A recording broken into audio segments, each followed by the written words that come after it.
Sir medical college అనే దానికి అర్థం తెలుసా జగన్మోహన్ రెడ్డి గారికి అనేది ముఖ్యమంత్రి చెప్తారు చంద్రబాబు నాయుడు గారు.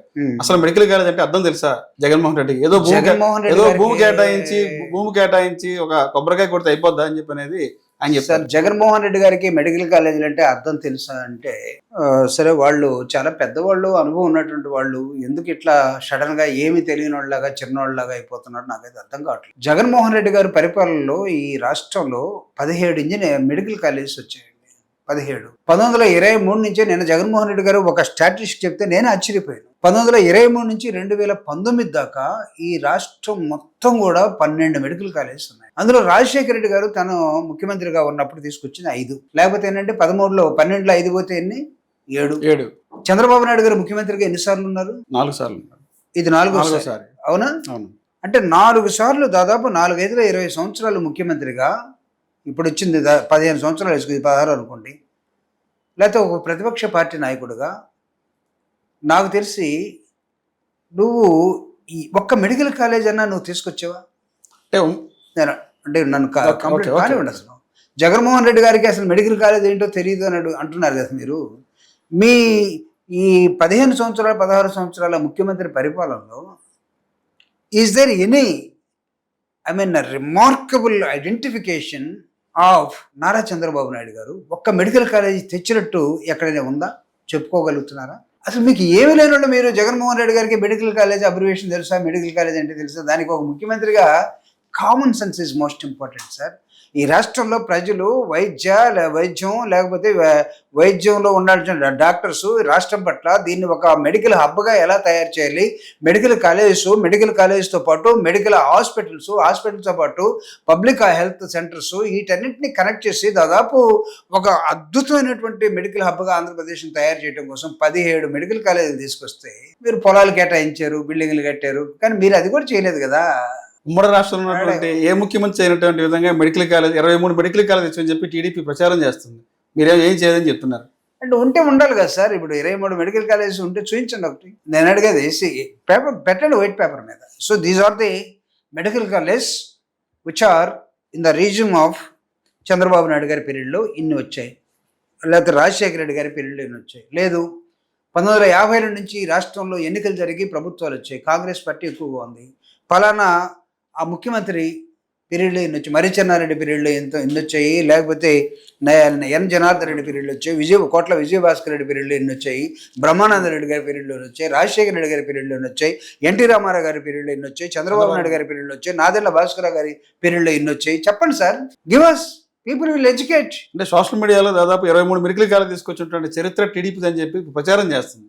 అంటే జగన్మోహన్ రెడ్డి గారు అంటే 23 మెడికల్ కాలేజీలు ఇప్పుడు మీరు ఏం చేస్తున్నారు? పీపీపీ మోడల్లో పంపించేస్తున్నారా? మీరు తెచ్చిన 23 ఇక్కడే ఉన్నాయా? లేవు కదా. ఇక్కడ ముఖ్యమంత్రి అయిన తర్వాత ఏం చేశారు అంటే రాష్ట్రం అక్కడ సపోజ్ తెచ్చారు అనుకుందాం, అవన్నీ పీపీపీ మోడల్లో పంపించేశారా? ఇక్కడ ఎందుకు పంపుతున్నారు? ఎవరు చెవుల్లో పువ్వులు పెడతారు సార్? అంటే నేను చెప్పేది, ఒకవేళ మాట్లాడినా ట్రై టు స్పీక్ ఎట్లా ఉండాలంటే నిర్దిష్టంగా మాట్లాడటానికి ఒక ప్రయత్నం చేయండి. It should not be in the air. ఏదో గాలిలో మాట్లాడుకోవడం కోసం, ఏదో కౌంటర్గా మాట్లాడటం కోసం. జగన్మోహన్ రెడ్డి గారు నిన్న మెడికల్ కాలేజ్, నిన్న ఆయన ప్రెస్ మీట్లో 3 అంశాలు. ఒకటి, యూరియా కోసం రైతులు పడుతున్నటువంటి తపన, దాన్ని అర్థం చేసుకోలేకపోవడం. నా ప్రభుత్వంలో నిన్నప్పుడు రైతులు ఏ పంటకు కూడా గిట్టుబాటు ధర లేకుండా ఉద్యమాలు చేసిన ఘటన లేవు, ఎక్కడ ఇబ్బంది పడలేదు, రోడ్లు ఎక్కలేదు. కారణం ఏంటంటే రైతుల తరఫున మనసు పెట్టి ఆలోచించాం. 3,500 కోట్ల రూపాయలు స్థిరీకరణ నిధిని పెట్టి, లేకపోతే మార్కు పెట్టిన కూడా ప్రైవేట్ వాళ్ళతోటి పోటీ పెట్టి మేము వాళ్ళు వేలం పాటలో ఉండి ప్రభుత్వం తరఫున వాళ్ళకి ఏది కావాలో చేసాం. ఎందుకు చేయలేకపోతున్నారు? 2, మెడికల్ కాలేజ్. నా రీజన్లో దాదాపు ఈ రీజన్లో ఆయన 17 మెడికల్ కాలేజ్ అవుట్ ఆఫ్ 17 ఒక 7 వచ్చేసాయి. రిక్రూట్మెంట్ అయిపోయింది, మొత్తం క్లాసులు ప్రారంభమయ్యాయి. మిగతా ఇంకొక 5 కావాల్సిన అవసరం ఉంది. సో ఇవన్నీ కొన్ని బిల్డింగ్స్ ఉంచాడు, అతను ఎక్కడ దాచుకోలేదే. దాదాపు రాష్ట్ర వ్యాప్తంగా ఏర్పడిన 26 జిల్లాల్లో, కొత్త జిల్లాల్లో 17 కాలేజీని పిన్ పాయింట్గా పెట్టి ఆయన ఒక పవర్ పాయింట్ ప్రజెంటేషన్ చేసినట్టుగా చేశాడు. మీరు చూపించండి, ప్రజలు నమ్ముతారు, ప్రజలు చూస్తారు కదా. బిల్డింగ్లు కట్టారు, హాస్పిటల్ కావాలంటే బిల్డింగ్ కట్టాలా? బిల్డింగ్ కట్టే క్రమంలో ఎలక్షన్ వచ్చింది. ఎలక్షన్ వచ్చే క్రమంలో ఖచ్చితంగా మీరు ప్రభుత్వం సక్సెసివ్ గవర్నమెంట్ ఏం చేయాలంటే నిజంగా ఇది ప్రజలకు ఉపయోగపడుతుందని మీరు భావిస్తే మేము కట్టలేదు కాబట్టి వేరేవాడు కడుతుంది వద్దనుకున్నప్పుడు మాకు సంబంధం లేదు. సక్సెసివ్ గవర్నమెంట్ ఇది కంటిన్యూస్ ప్రాసెస్లో కొన్ని అంశాలని కొన్ని అజెండాలని ముందుకు తీసుకెళ్ళాలి. హెల్త్ జగన్మోహన్ రెడ్డి గారు 17 మెడికల్ కాలేజీల్లో ఒక 10 ఆగిపోయి ఉన్నాయి. ఈ 10ని మీరు ముందుకు తీసుకెళ్ళండి. ఎందుకు ఆపేశారు నేను అడుగుతున్నా. హెల్త్ మీకు ముఖ్యం లేదా? ముందుకు తీసుకెళ్ళలేక రాష్ట్ర ఖజానాన్ని వైసీపీ విధ్వంసం చేసిందంటారు పదే. గవర్నమెంట్ లో ఏ ముఖ్య నాయకుడైనా మంత్రి అయినా ఎవరైనా సరే గత 5 ఏళ్లలో రాష్ట్రాన్ని ఆర్థికంగా విధ్వంసం చేశారు జగన్మోహన్ రెడ్డి. నిజంగా ఆ పరిస్థితి ఉందంటారా? సరే, ఇది ప్రతిదానికి విధ్వంసం జగన్మోహన్ రెడ్డి గారు రాష్ట్ర ప్రభుత్వం చేశారంటే నేను ఇందాక చెప్పాను మీకు 2,75,000 కోట్ల రూపాయలని ప్రజలకి అవ్వలేలుగా వాళ్ళ అవసరాల కోసం జగన్మోహన్ రెడ్డి గారు వెల్ఫేర్ యాక్టివిటీని పెట్టి షో మీ వన్ ఇన్సిడెంట్.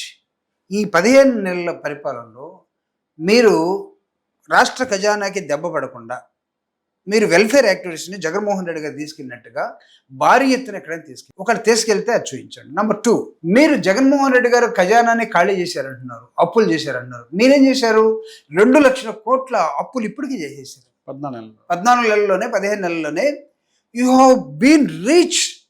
అసలు ఆ లైను తాకకూడని లైన్ని మీరు దాటి వెళ్ళిపోయారు అప్పులు చేయటం. 2 లక్షల కోట్లు 15 నెలల్లో చేసి మేము అద్భుతంగా పరిపాలిస్తున్నాము, జగన్ కన్నా మేము గొప్ప అంటే మీకు టేబుల్ ఏంటి సార్? జగన్మోహన్ రెడ్డి గారు 15 నెలల పరిపాలన మొట్టమొదట, చంద్రబాబు నాయుడు గారి కూటమి ప్రభుత్వ పరిపాలన ఈ 15 నెలలు. ఒకటేంటి, జగన్మోహన్ రెడ్డి గారికి దురదృష్టం ఏంటంటే 2 సంవత్సరాలు కరోనా వచ్చింది.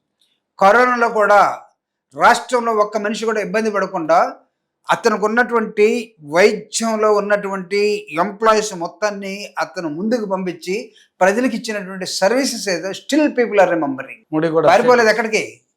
ఆయనకి 2 సంవత్సరాలు చేతులు కట్టేసినట్టుగా పరిపాలనలో ఏమీ లేకుండా చేశారు. అయినా తట్టుకొని ముందుకు వచ్చి నిలబడి చేశాడు. మీకు అది లేదు కదా. You are with free hands. మీకు పెద్ద సెంట్రల్ గవర్నమెంట్ సహకారం ఉంది. మీకు కూటమిలో నాయకులు మీ మీద వాళ్ళని ఎవరు సరే ఇక్కడున్నా లేకపోయినా సినిమాలు తీసుకున్నా వాళ్ళు వచ్చేసి మైక్ పెట్టుకుని మీ గురించే మాట్లాడతారు. నేను చూసాను కదా అనంతపూర్లో వాళ్ళు ఎవరు జనసేన నాయకులు జెండాలు ఎత్తితే లేదు లేదు లేదు మన నాయకుడి కోసం మన జెండాలు ఎత్తకూడదు, ఆయన జెండాలు ఎత్తారు, మీరు కూర్చోండానికి కష్టపడుతున్నాడు ఇతను.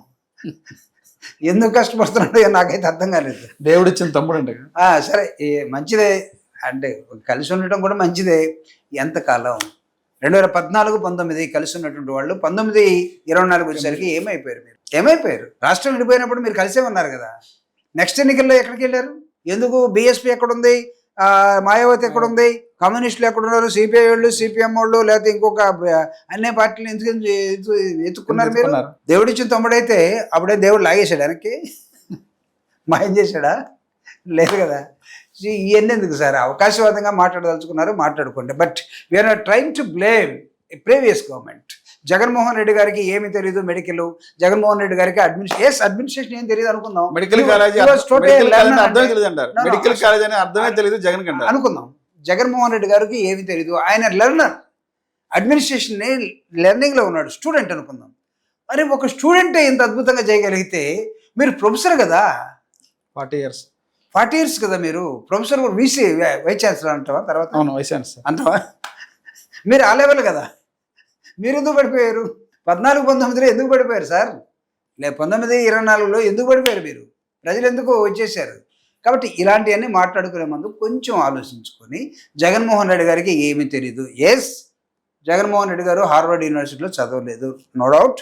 జగన్మోహన్ రెడ్డి గారు వెంకటేశ్వర యూనివర్సిటీలో ఎకనామిక్స్లో లేరు, నో డౌట్. ఇప్పుడు జగన్మోహన్ రెడ్డి గారిని ప్రజలు ఎన్నుకున్నారు.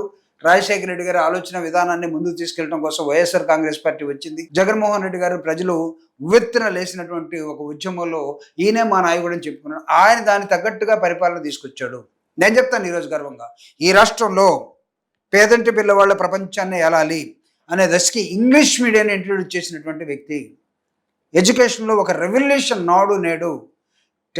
బిఫోర్ హై స్కూల్ లెవెల్ కన్నా ముందే నీకు టోఫెల్స్కి ప్రిపేర్ అయ్యే విధంగా, లేకపోతే నీకు అనేకమైనటువంటి ఇన్పుట్స్ పెట్టి ల్యాప్టాప్స్ ఇవ్వటం కానీ, ట్యాబ్స్ ఇవ్వటం కానీ, ఒక రెవల్యూషనింగ్ తీసుకొచ్చినటువంటి విద్యా విధానంలో జగన్మోహన్ రెడ్డి గారికి రేపు ఇప్పుడు మెడికల్లో ఏం తెలియదు అన్నారు, రేపు ఎడ్యుకేషన్లో కూడా ఏం తెలియదు అనే మాట వస్తుంది. ఆల్రెడీ విద్యాశాఖ మంత్రి నారా లోకేష్ చెప్పడం జరిగింది. గత ఏదైతే ఉందో 5 ఏళ్ల పాటు జగన్మోహన్ చేసినటువంటి విద్యా విధానంలో 20 years బ్యాక్ వెనకబడిందని చెప్పంటారు రాష్ట్రం. సో ఇప్పుడు వెనకబడిందా ముందుకెళ్ళిందా అనేది ఇంకో 2-3 మేము సంవత్సరాలు. కట్టిన బిల్డింగ్లు కలర్ చేసినంత మాత్రాన చేర్పులు మార్పులు ఏమొస్తాయి అంటారు. ట్యాబుల్లో కూడా స్కామ్ జరిగింది, అంటే ప్రతి దానిలో కూడా అభివృద్ధి ఉంది. విమర్శకు కూడా ఒక హద్దు ఉంటుంది సార్. నేను అనేది నేను కూడా జగన్మోహన్ రెడ్డి గారు ఏమి చేయకపోతే మేమేదో పొగిడి ఎప్పుడు ఆయన కూడా ఒప్పుకోడు. అసలు నిన్న ఒక మాట అన్నాడు, ఇదే కాదు మేము అనేక అంశాలు చేసాం, ఆయన చూపిస్తే నిజంగా ఆశ్చర్యపోయాం. ఆయన చేసినటువంటి ఇన్ఫ్రాస్ట్రక్చర్ మొత్తం ఈ రాష్ట్రంలో ఆశ్చర్యపోయాం. మాకు కూడా చెప్పుకొని చేత కాలేదని అన్నాడు ఆయన. హీఈస్ అడ్మిటింగ్ హిమ్సెల్ఫ్, నాకున్న సైన్యంలో చాలా మంది చెప్పలేకపోయారు, మేము చెప్పుకోలేకపోయాం, వాటన్నింటి వాళ్ళు అబద్ధాలు చెప్పి ఈరోజు అంటే నిజం నిద్రలేసే లోపల అబద్ధం ప్రపంచం అంతా తిరిగి వస్తుందట. ఈరోజు అబద్ధం కుర్చీలో కూర్చొని వెళ్తున్న నేపథ్యంలో మనం మాట్లాడుకుంటున్నాం.